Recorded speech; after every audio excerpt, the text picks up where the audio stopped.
Hey folks, it's Ben with the Sawtooth Avalanche Center. Ethan and I are out here in the Soldier Mountains today. We're at about 7,500 feet on a south-facing slope. If you're over in the Wood River Valley, you know that the snowpack is a bit thinner than what we're seeing here, and it's significantly more faceted.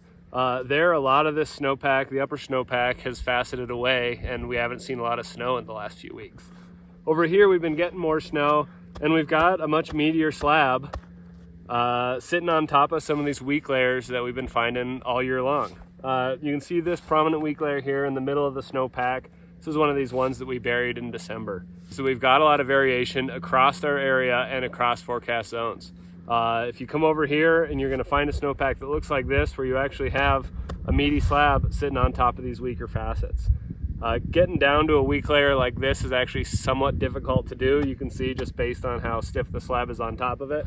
But if you do, you're going to create a bigger avalanche.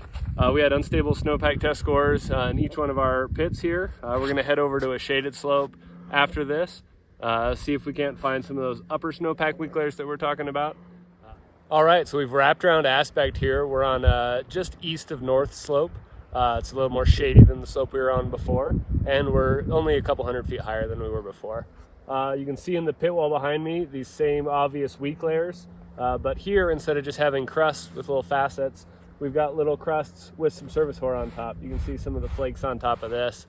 It's produced multiple unstable snowpack test scores on these weak layers on this location. And these weak layers are what's keeping the avalanche danger elevated.